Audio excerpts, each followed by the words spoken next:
Hello, everyone. How exciting it is. Vera and Andre here, and this is officially our first ever YouTube Live.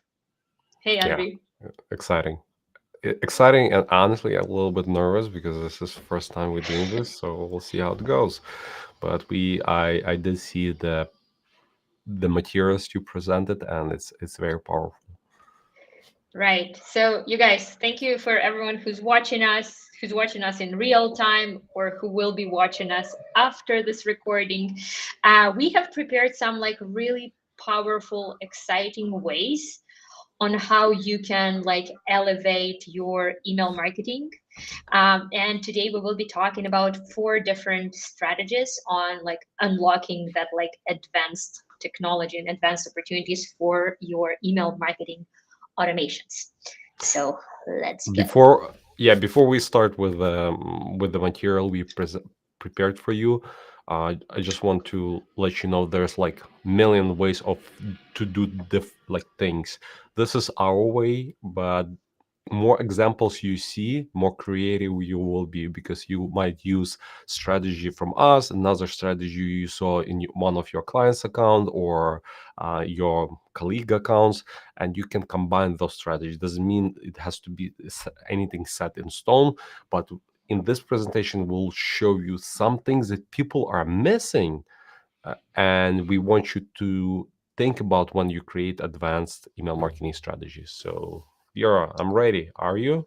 Yes, I am. And you guys, when we say advanced, it doesn't mean that they are like super complicated to have. It's just these are the strategies that not everyone knows about or not everyone is utilizing. But some of them are pretty easy to implement, but the changes that you'll see with this results are insane. Okay, cool. So let's start with flow number one. Unlocking advanced abandoned cart flow optimization strategies. Whoa, that's a long name. When I was writing it, it was like so straightforward for me. But long story short, we will be talking about the ways to improve your abandoned cart, browse abandonment, and added to cart sequences. And we we were thinking how to create this presentation to you and how to deliver it, and the logical way to start from, let's say, welcome pre-purchase flow and then move to other automations. However, we decided to start here. Why? Because this is a low hanging fruit. I mean, if you don't have abandonment cart, I mean, the total must you need to set it up, and we do have videos on YouTube how to set it up. I'm talking about the basic one. Today we'll be talking about advanced ones. So just make sure you have the abandoned cart, and this is low hanging fruit. How you can go to the next level with those automations. Right. And here's a little meme for you. So your abandoned shopping cart, I'll retarget you later. That's pretty much what we're here for, right? Our goal is to make sure that all of these carts that your customers are leaving are actually recovered. Here are some interesting things that you guys probably, maybe some of you are utilizing that, but I just wanted to set some things clear so we are all on the same page.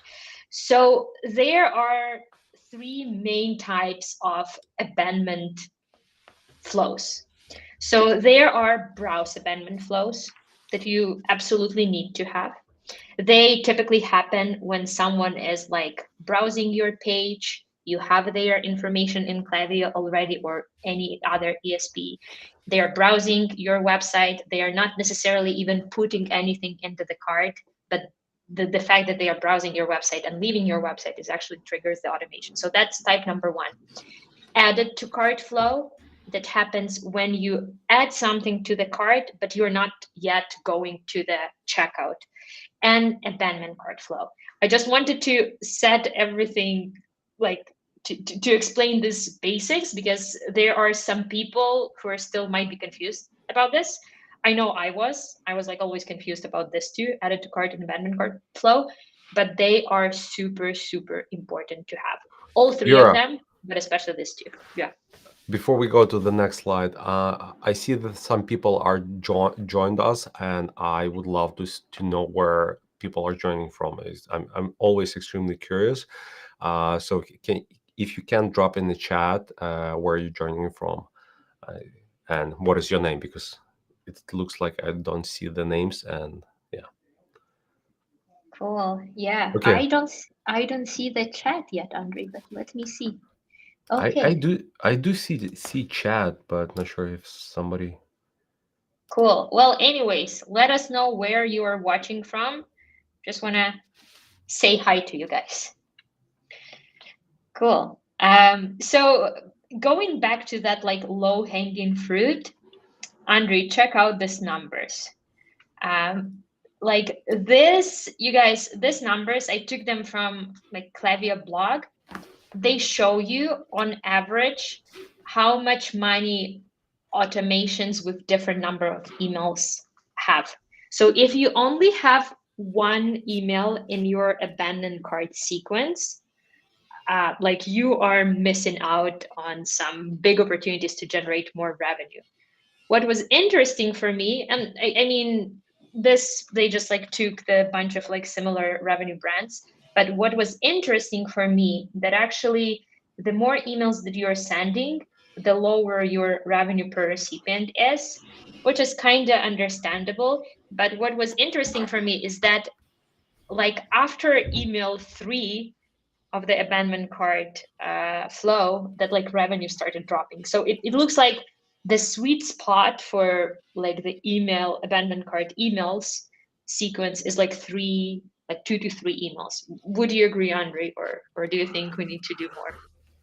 I would say, I mean, this you're just breaking my beliefs, because I was taught, and I believe that more like 7 emails is the kind of the best.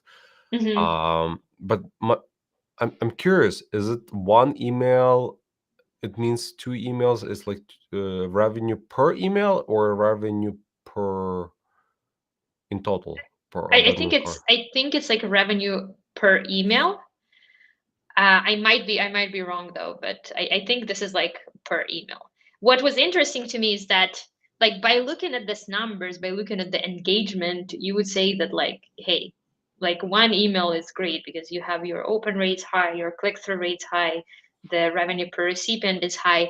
But even when you're looking at emails number 2 and 3, the engagement is still there. This engagement is like amazing, but they are still like generating additional revenue. So this is the low hanging fruit that you were talking about, Andre. So if you guys have only one email in your sequence, think about adding some more emails to your flows. That's like an obvious So thing. so Yeah. based on what I just see, like, yes, have at least the bare minimum 3 emails. But if you have resources, either you do it yourself or you have a team member who can develop more emails for you, it does not hurt you.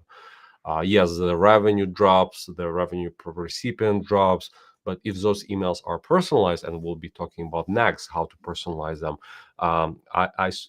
I'm big believer that you should add more emails, like up to 7. Right, right. And as Andre mentioned, we will be talking about the ways to elevate your abandonment cart, browse abandonment, and add it to cart flows. So let's go to the next slide. So this is something that we typically do for all of our clients.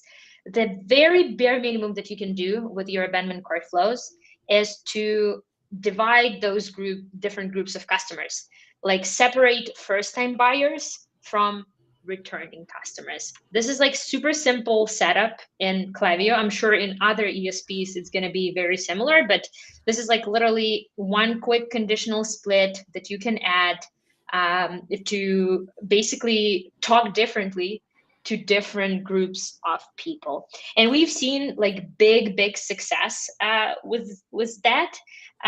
You can see that our like even though we have like conditional split for like return customers and like new customers, our like placed order rate is like about the same. I mean 5.5, 5.2.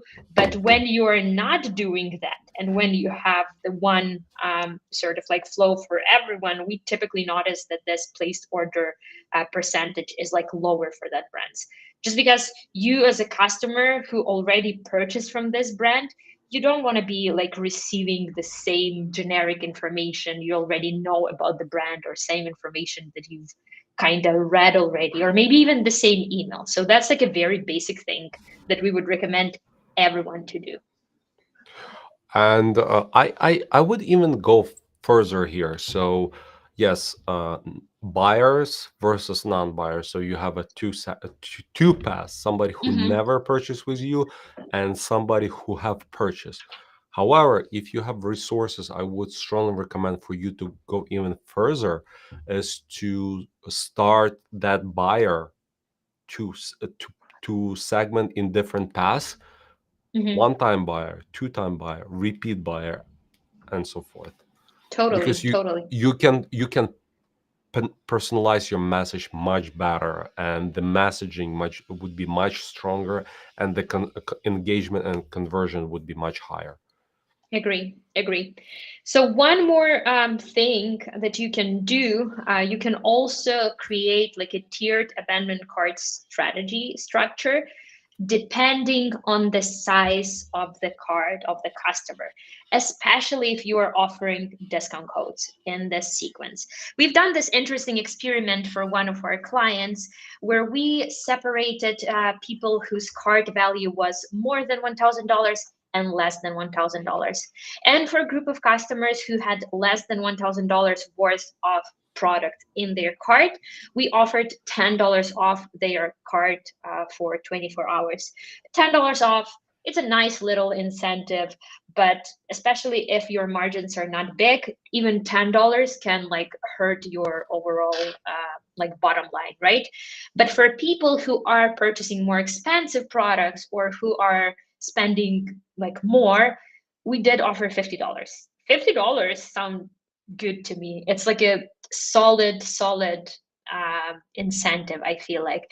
And to compare the conversion on these two emails, we had 0.7 conversion for $10 off people, and we had 2.1% conversion for more expensive products. And honestly, this is something that we've been struggling before.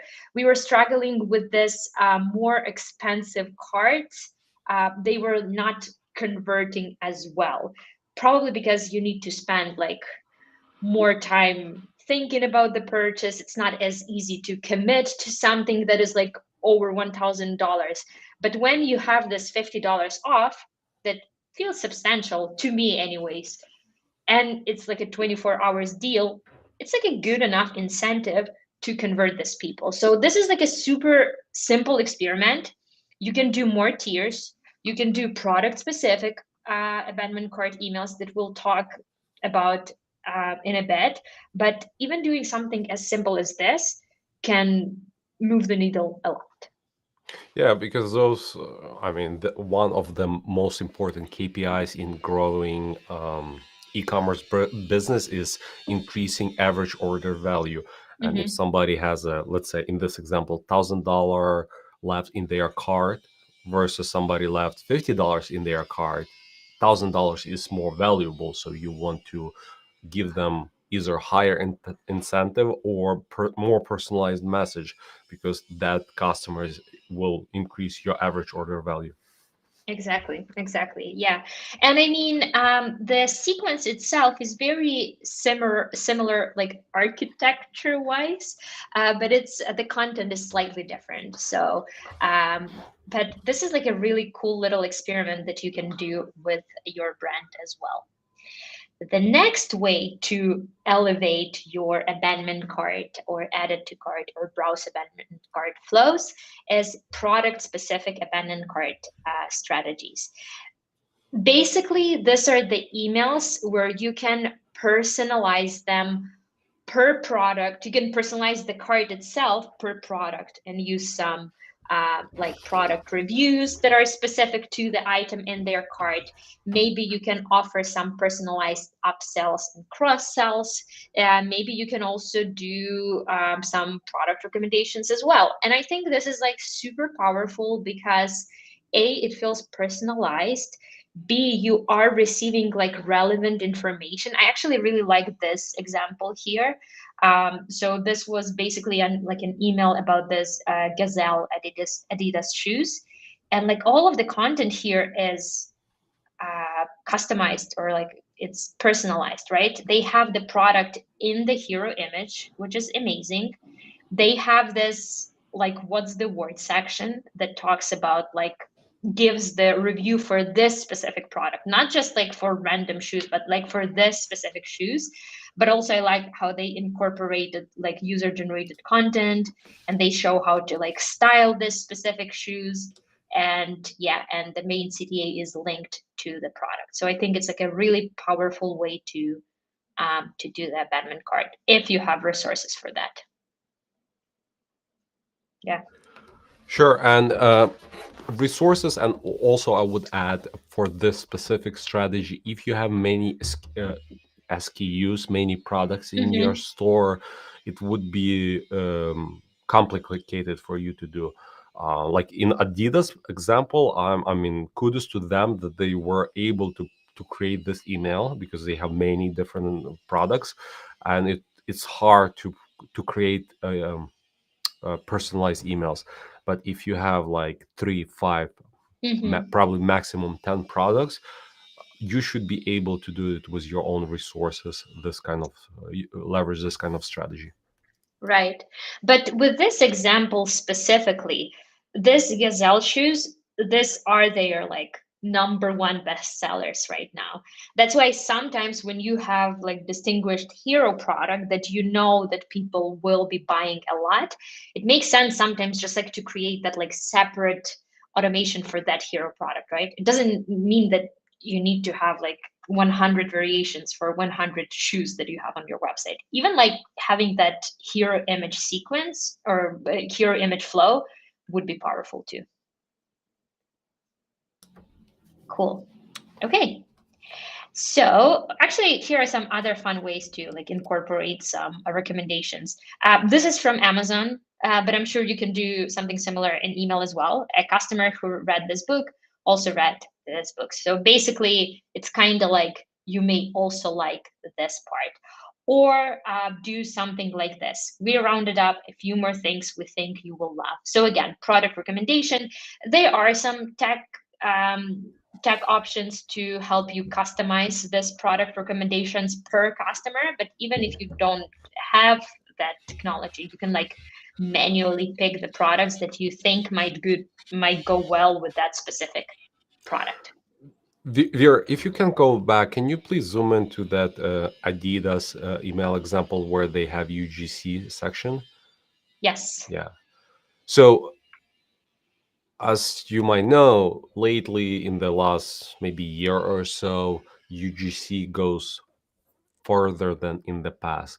So it's Mhm. strongly recommended to leverage your customers, ask them for some kind of not only written reviews, but picture review as well as video reviews. We partner up with video wise, and we created an ebook where we describe, and I believe how many, like 20 or 30 different companies describe their strategies and experience how to use UGCs, and you can just grab it for free today at flowium.com/UGC, and yeah, and read it, the different strategy how to get UGCs and how to use them to sell more. Yeah, no, it's so powerful, especially like in the flows like abandonment cart, where you can actually see like the product in its natural habitat, not like on a perfectly white background, but you can actually see how it looks like on the real person, how it looks like, how it can be styled. And I think it's super powerful.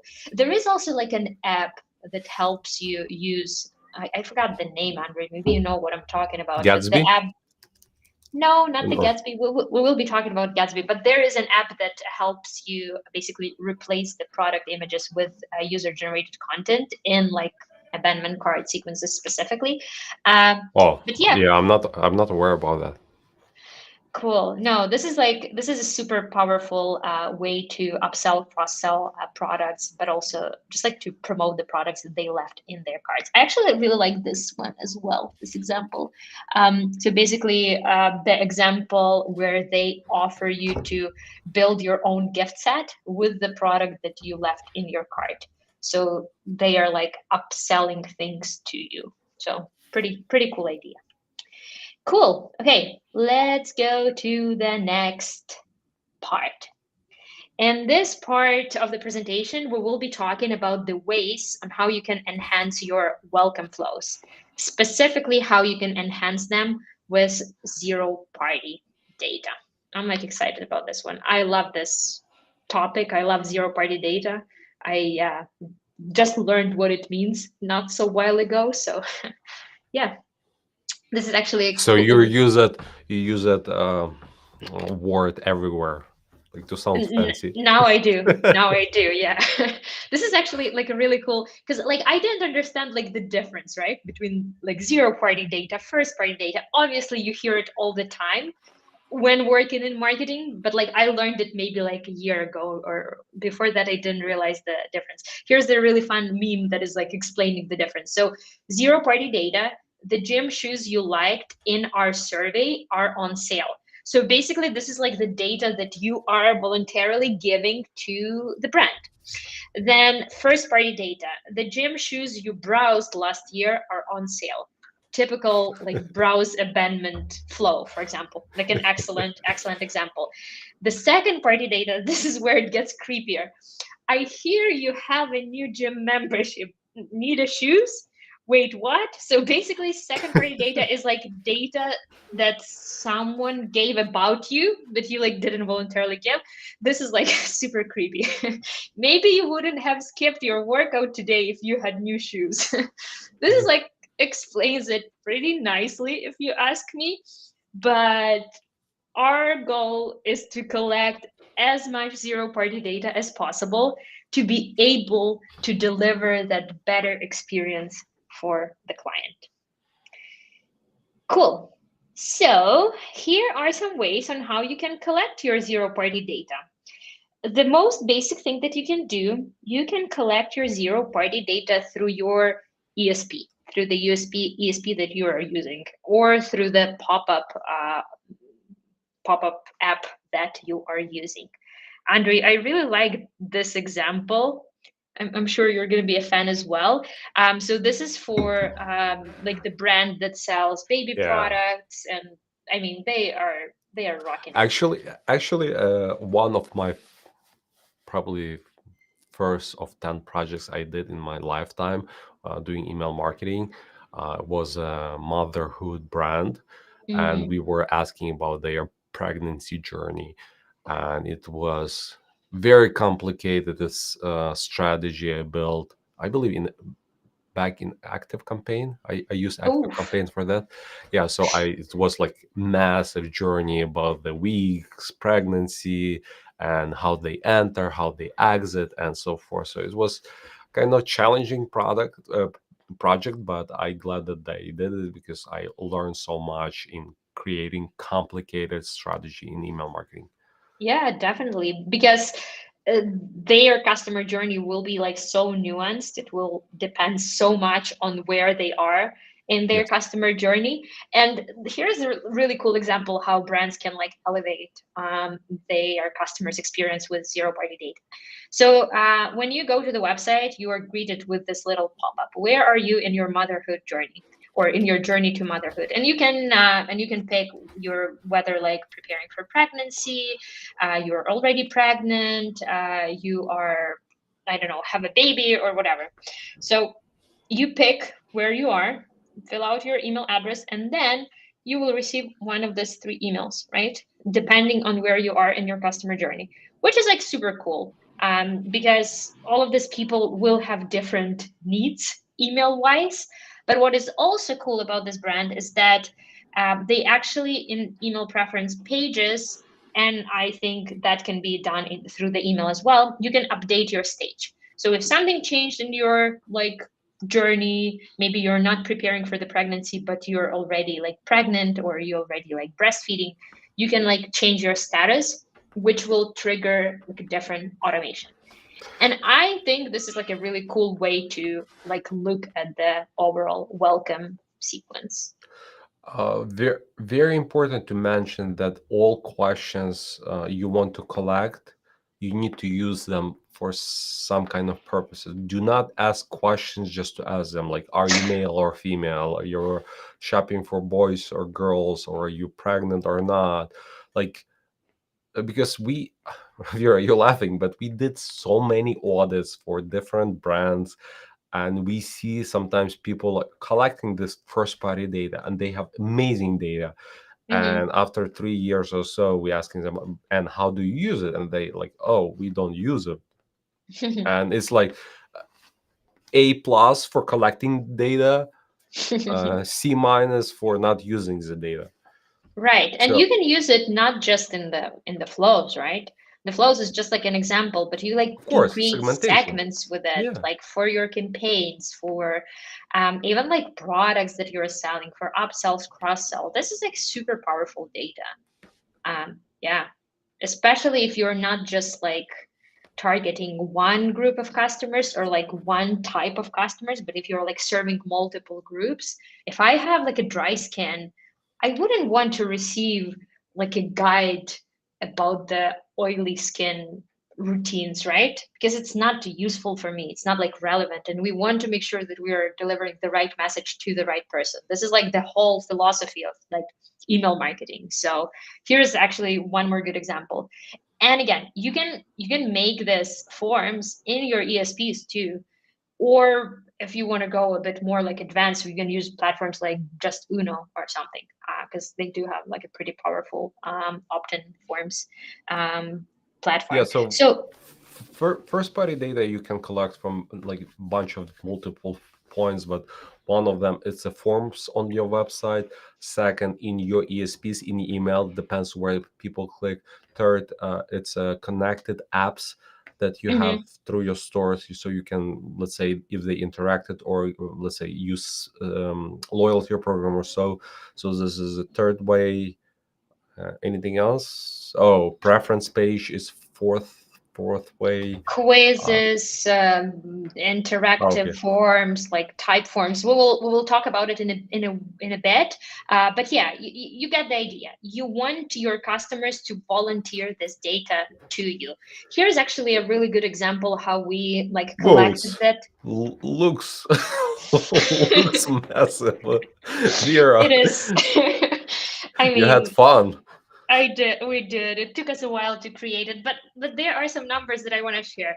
You guys, this is like more basic than you think. It looks scary, but the logic is like super simple in this form. So one of our clients, um they sell parts for the cars, but also they kind of target different groups of people. They have people who are interested in off-roading, daily driving, street and sport, and overlanding. So this group of customers, they will need different content. They will need different product recommendations because I don't know, like shocks for like a regular car is very different from shocks from like a overlanding or off-roading track. That's why one of the steps of the form, we are collecting actually data like what's your speed. We call it what's your speed, but basically what's your like car or truck.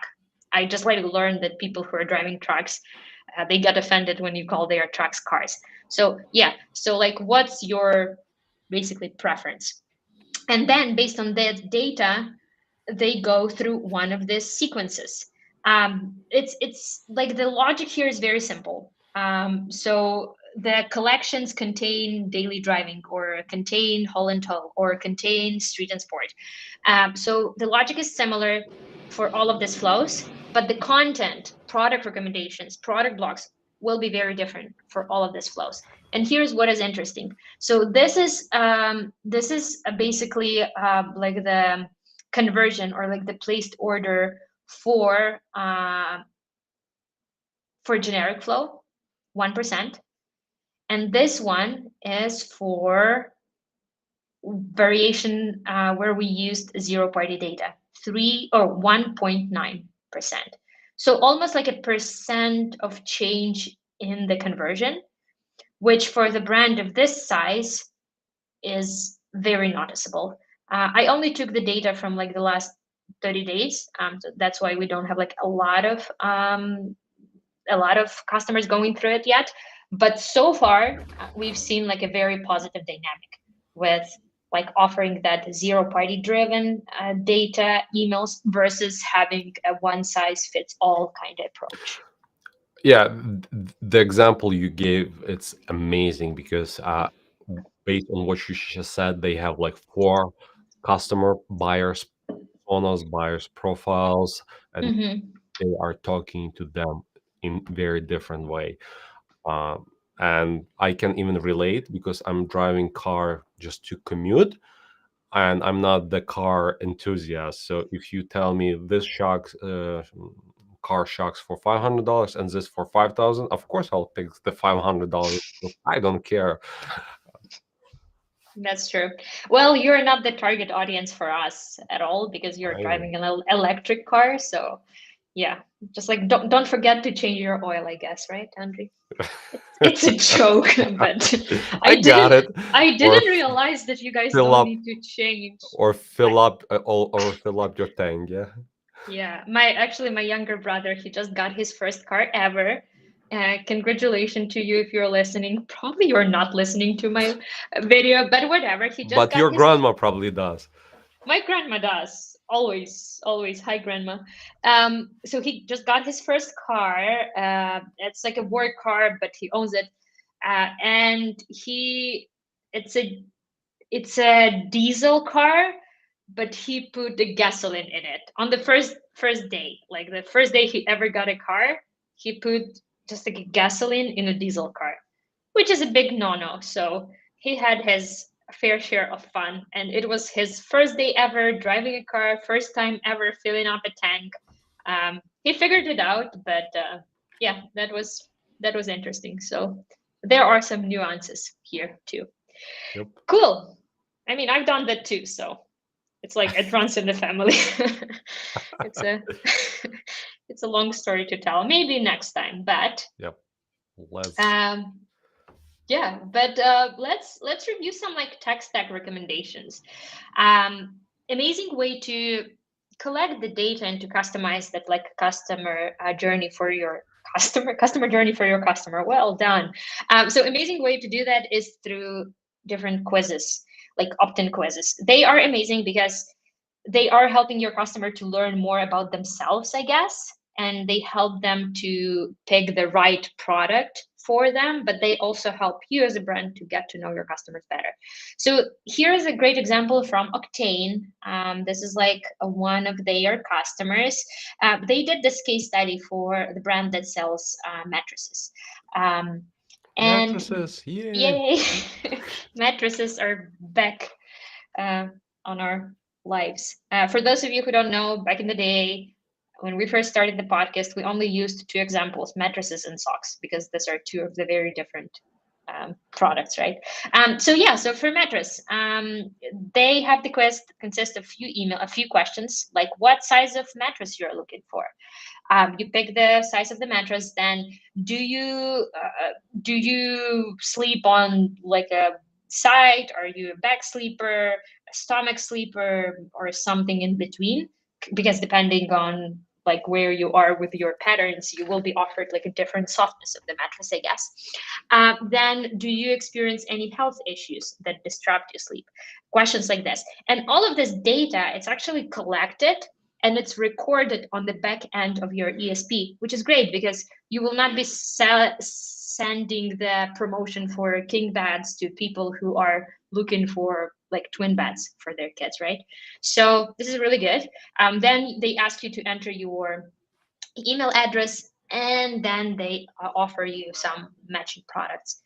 This is just like one example of how you can like organize your like zero party data If you don't want to do the fancy big quiz, you can go with something as simple as like Typeform, where you can like ask them the questions about like who they are, where like what they love, like do you love pizza, ice cream, salad, or whatever. Then they answer. Then you record this data again on the back end of their customer's profile property. Then you can even create like segments with it. So it's pretty powerful stuff. You don't have to spend a lot if you don't want to. You can like literally do everything through like a simple type form, honestly.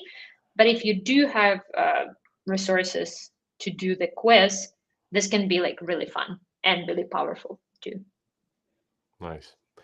Cool. And all each with each answer, as Vera said, you're collecting data. So it doesn't mean that Mm-hmm. after the quiz you recommend them different mattresses in this example, and you're done. No, with each step, with each answer, question and answer, you're collecting the data which you can use it in the future to create specific segment about people who sleep on their stomach, and maybe you have some guide or some study that it's bad for your health or something, and you can Exactly. as a resource to those people.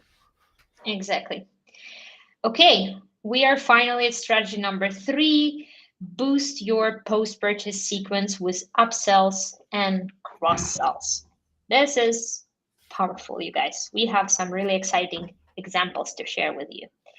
So, the very minimum that you can do, and this is something that we have as a part of our foundational life cycle email strategy, meaning that each and every customer that is working with us is getting this sequence done.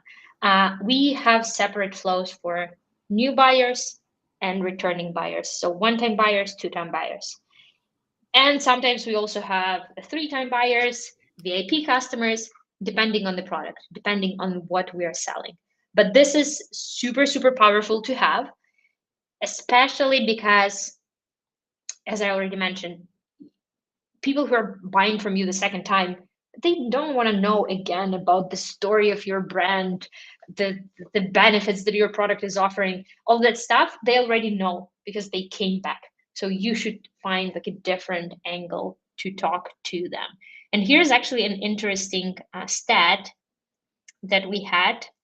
So this conversion is from one time first time buyers, 0.9, which is like a decent conversion. This is like for email number 1, this is a very decent conversion for people who just joined your brand.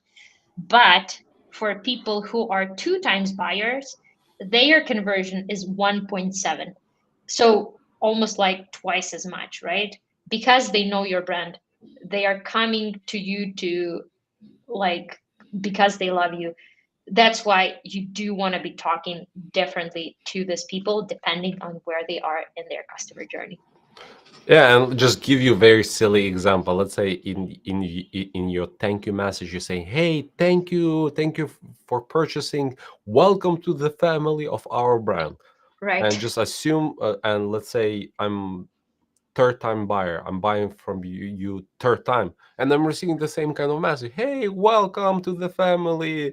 So basically, you're kind of welcoming them to the family every time. And you're like, I am a family, guys. I'm like purchasing for the third time. I am Don't your you remember me? I'm your brother or from sister. another mother. A sister from another mister. Yeah, I mean, this little things, you think that people don't notice them? They do.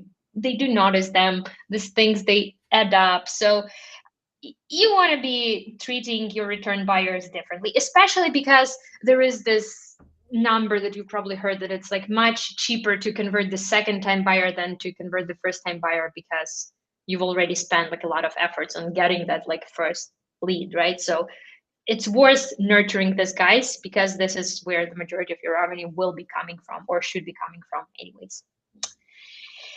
Cool. Okay. Here is one more not so scary strategy that we have for one of my clients.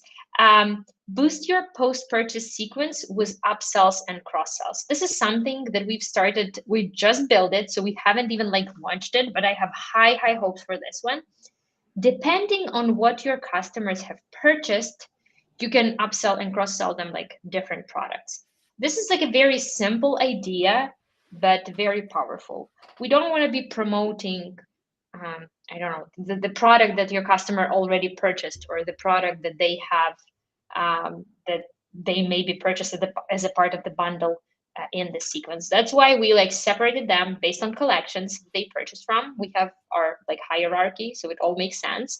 But like when you're like recommending products, you can do something like, we hope you liked this product.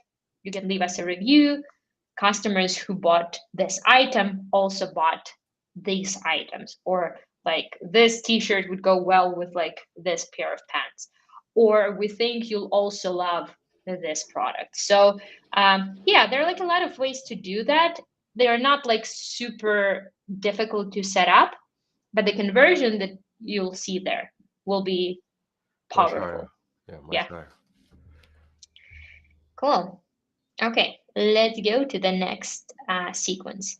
Also, when you have like some information about your customer, when you know what they purchased, a very powerful part of the post-purchase sequence, if you are in that like refillable product market, is refill reminders as a part of the post-purchase, or you can even like set them up as separate And flows. as a Hmm. customer, when I buy, let's say, I always talk about vitamins, but let's say vitamins, I'm grateful for those kind of reminders. So when you Hmm. send it to your, when you setting up in your account, don't think that you will overwhelm your customers. This kind of reminders are extremely useful because you will run out of X, Y, and Z product, and your life will be, I don't know, either miserable or inconvenient or stuff like that. Unless you don't want to use that product, it's totally different story. But you, we strongly recommend to set up replenishable Hmm. um, flow if you have, I mean, replenishable product, because for Right. shocks, car shocks, it doesn't work like that, I think. Yeah, yeah, it's obviously only for products that are like replenishable. But I really like this email. Not a fan of like design, but like, is Lucy's bag almost empty? So Yeah, love it. when you know your like customers, say in this example, it's like dog food, right? If you know your customer's dog's name, you might as well use it in the refill reminders. Here's another example. Same idea, just like not as personalized, but still good. I would still be happy to like receive this refill reminders, or like this, running low, like shop now. So you don't even need to have any like external technology to set this one up, because you can say, I know that like for this product that my customer that my client sells, on average, their clients like repurchasing it every like 45 to 60 days. So this is like almost like 2 months worth of product. So I know on average that I will need to reach out them at that like point of like 30 plus days for them to remind to repurchase the product. Or if you want to be fancier, you can use personalized reward or landing pages with apps like Rebuy. I really love this setup. I'm not sure, Andre, if you've ever like used Rebuy for like personalized like No, repurchasing. I mean, we are partnered with them and we use them. Like many of our clients use it, but I personally never set a Right. thing up. So basically, you're getting your personalized landing page almost. So it's like specific to you. It will have your previous order. You'll just like literally have to click checkout and you're good to go. But also, they have this like, you might also like product recommendations. And here, this is something that I utilize with my clients all the time. They have this like little bar that shows you how far are you from either free shipping or some other incentive. Like we have this like free tumblers if you're spending, if you're purchasing two products or like two drinks or whatever, we're giving you the free tumbler or a free gift or something like that. So I like that it's like super customized per customer. Depending on your previous order, you will have different recommendations for the next order. But also, once you reach here, this thing, you're being transferred to the next screen that says, "Congratulations, you've unlocked free shipping." But also, they are pushing heavily upgrade to subscribe and save. So it's like almost like they take care of the average order value, of the return rates of customers, because they are trying to convert them um, into the subscribe and save buyers. But also, even after you've placed the order, it says like, hey, you can still upgrade to subscription and save 20%. So this is super cool, and all of this information can actually be used for your flows as well. So if, say, they haven't finished anything, you can almost treat it as like a abandonment cart or whatever. So this is a very powerful way to personalize reorder process. But if you don't want to invest in anything like this, you can just go off of the data that you have for the average customer that you have in your database. Cool. Okay. Let's actually go to the next one, unless you want to add anything for this one. No, no. I mean, we do love Rebuy. We, as I said, we partners with them, and if you want to get it for yourself, I bet we have some deals for you. Just I'm just not from top of my mind. I don't know what it is, but if you reach out to us, we can talk and Yeah, introduce you to Rebuy. totally. They are cool guys, and we are saying that not just because we're partners, but we genuinely love working with platforms like this. So shout out to you guys. And bonus strategy number 4, the one I personally very excited about, is like automate your ambassador program. This is like a relatively new thing. It's not a part of your like typical setup, but when I learned about this app, I was like so shocked and so excited to learn what they can do. So basically, we have this partner called Gatsby's, and they can help you automate your brand ambassadors program. How it looks, you're basically connecting somehow, I don't know the behind the scenes, but you're connecting your Magic. Instagram. It's magic. It is. You're connecting your like Instagram. I'm not sure if they're working with other platforms. They probably are. With TikTok and TikTok, Instagram for yeah, sure. yeah, TikTok and Yeah. Instagram. I wish they had that for LinkedIn, Andre. You would be making like real money because you're like so active on LinkedIn. It's like it's It's like insane. one platform where I can like spend time and say that I'm working, because Right. TikTok. Actually, I don't have TikTok for a very long time. I For don't you, either. I like deleted it, and uh, my life, I got so much time back. So win back your time. Is that what they are saying? Yeah, that's pretty much what happened with me and TikTok.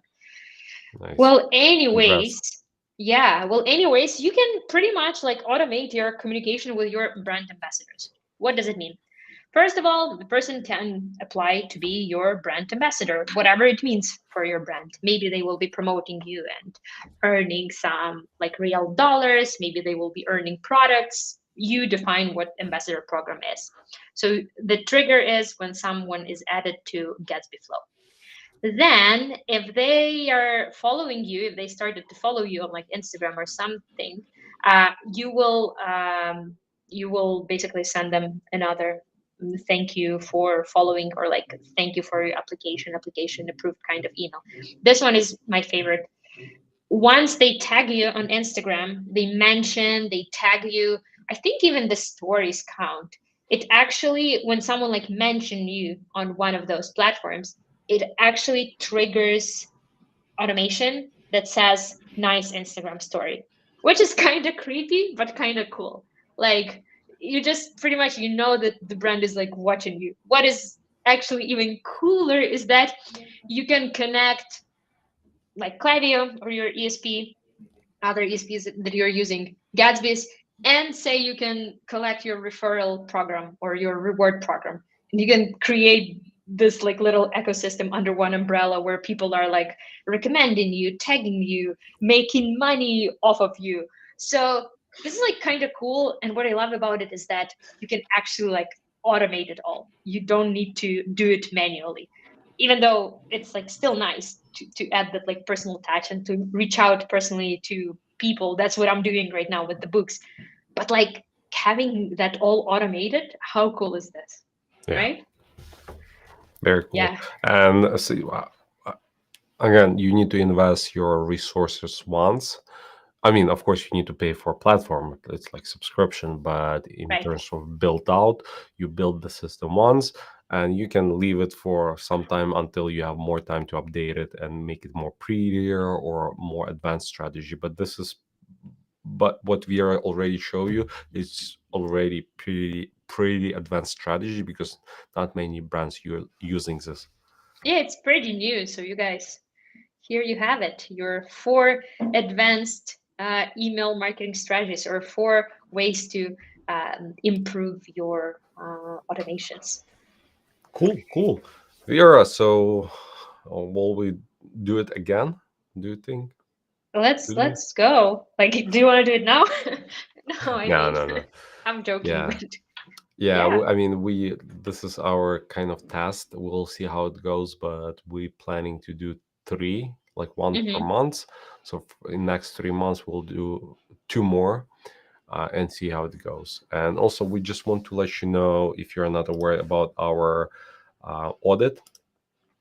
We do provide a free email marketing audit for all D2C e-commerce brands. If you work for one or you own one, there's no commitment. You just go schedule a call with us. We will get access to your ESP and provide you full in-depth personalized audit. And I know VR, you did few audits yourself, correct? I did, and they are like so valuable. Like, it's one of pleasures of mine seeing that even people that think they're doing the email marketing well, they still have something to learn always from this audits. It's so cool. And I today I messaged a person on LinkedIn, and he said, "Listen, your service is too expensive for us at this moment," and which is fair. He told me how much they were making, and he said, "Too expensive. However, your audit was so valuable for us. We will implement all of your recommendations, and when we have more money, we'll come back to you." So it's not only for, I mean, like audit by itself, again, it's free, it's complimentary, and I strongly recommend for you to take advantage of this. Right. Like after the call, I want to know who was it. But yeah, that's cool. Your I'm glad grandma. people. Um, maybe I'm glad people are liking it because it's a really cool thing to do. And just like to have that like big overview of everything that is happening with your account. We actually started doing it with our own accounts as well.